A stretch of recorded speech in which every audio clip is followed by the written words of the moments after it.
What if the quietest person in the room wasn't the weakest, but the one who's already seen the storm and learned how to stand calm inside it? What if I told you that the most dangerous person in any space isn't the loud one demanding to be seen, but the quiet one sitting silently in the corner, the one who's been pushed too far for too long? Stay with me, because what Carl Jung discovered about the human mind could completely change how you view empaths forever. Jung believed that every person holds both light and shadow inside them. And this truth is seen most clearly in the misunderstood empath. Many people mistake empathy for weakness, but Jung's work revealed something far deeper and far more powerful. Here's what most people never realize about empaths, and by the end, you'll never see one the same way again. According to Jung, the human mind works on many different levels. The persona, the mask we show to the world, hides who we truly are. But what happens when someone with deep emotional understanding finally removes that mask?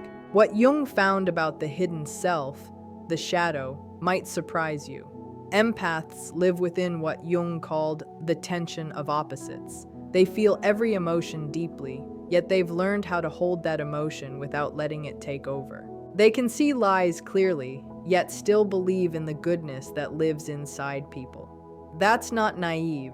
It's what Jung described as the transcendent function, the ability to hold two opposing truths at once. But this is where things turn dangerous, and why narcissists should be cautious. Jung said the most complete people are those who've faced their own shadow and become whole. Empaths, through endless betrayal and manipulation, are forced into that journey sooner and more intensely than others. They don't just understand light. They know darkness in an intimate way because they've been thrown into it. A narcissist looks at an empath's kindness and makes a deadly mistake. They assume they're dealing with someone soft, someone they can easily control. But Jung found that people who lead with their hearts often possess the strongest minds and spirits. Why? Because they had to create them to survive. Now listen carefully, because this is where everything changes. According to Jung's theory of individuation, every person eventually faces the truth of who they really are. For most, this happens slowly, if at all. But for empaths who've been deeply hurt, that process speeds up. Pain becomes the fire that burns away illusion, the spark of what Jung called psychological rebirth. And here's the secret most people overlook. Emotional sensitivity is not weakness, it's heightened awareness. Empaths don't just feel emotions, they read them, interpret them, remember them. Every lie, every act of manipulation, every emotional wound becomes information. It's not stored as pain, it's stored as knowledge. And when that knowledge grows strong enough, something incredible happens. Jung called it the emergence of the self. It's unstoppable. Jung taught that true transformation never comes from comfort. It's born out of struggle. He described a process called enantiodromia, the tendency for something to become its opposite when pushed to extremes. The empath who was endlessly patient becomes completely unbreakable. The one who gave endlessly becomes discerning.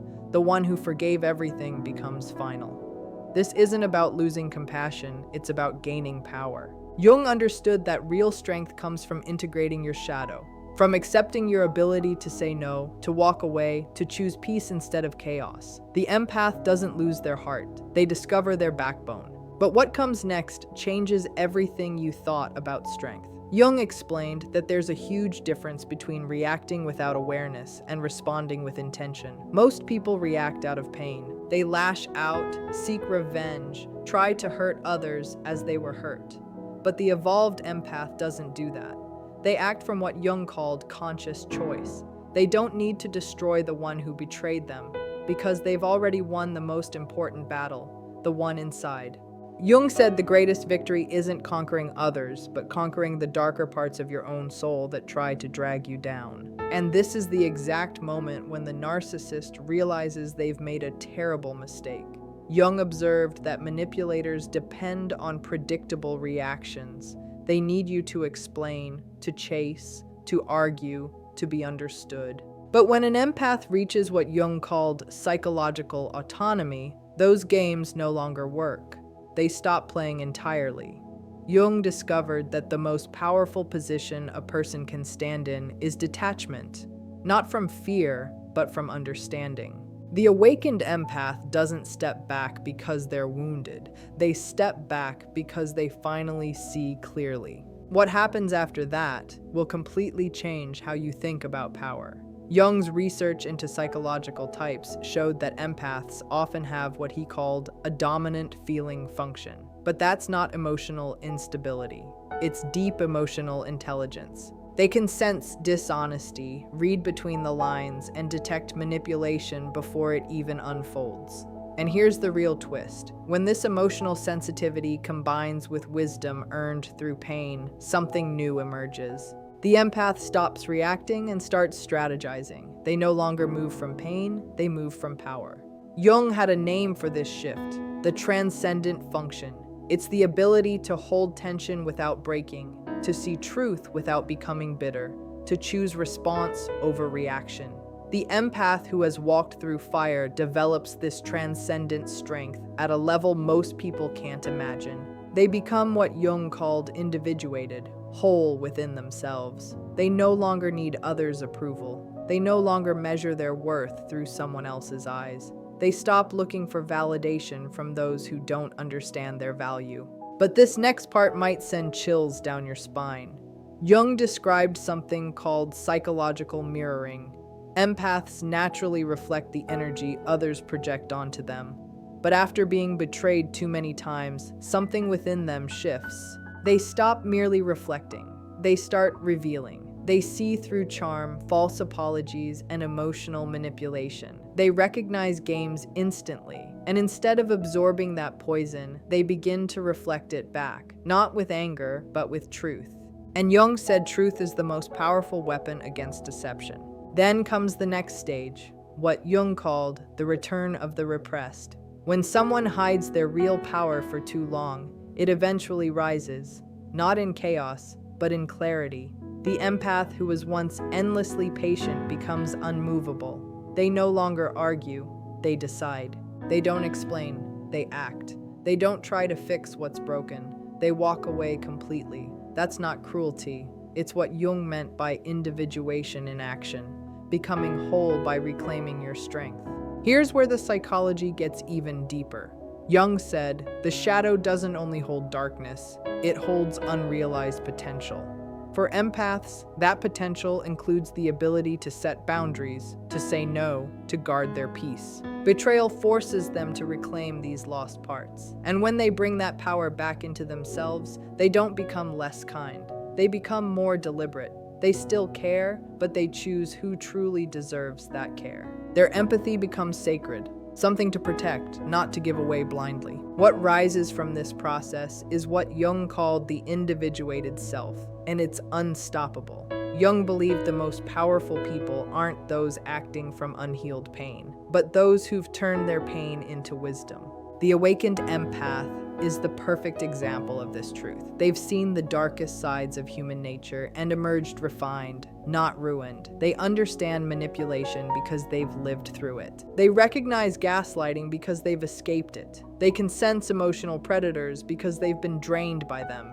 That's not paranoia. It's what Jung called earned discernment. And here's where the transformation becomes lasting. According to Jung's theory of inner growth, there comes a moment when a person stops seeking others to complete them and becomes whole within themselves. For the empath who's been betrayed, this moment is both liberation and transformation. They stop proving their worth.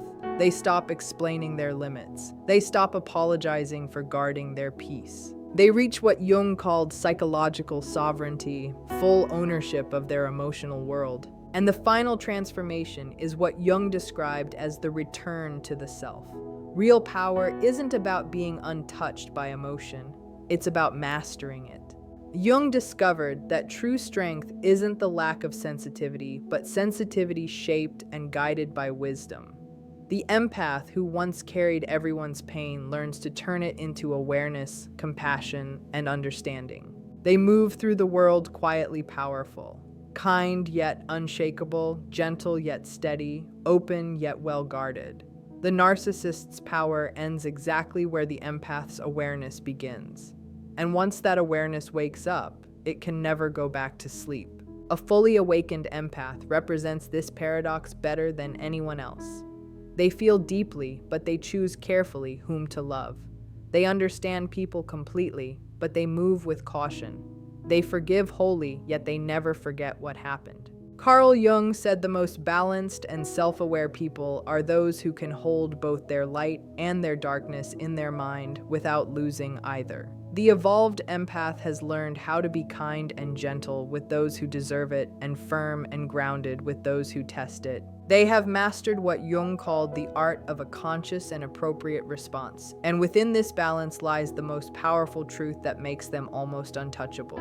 According to Carl Jung, the highest point of human growth comes when a person no longer needs others to make them feel whole. The awakened empath reaches this state not by isolating themselves from the world, but by blending all parts of who they are: the light and the shadow, the love and the pain, the strength and the softness. They become whole, not because they shut people out, but because they choose wisely where and with whom to stand.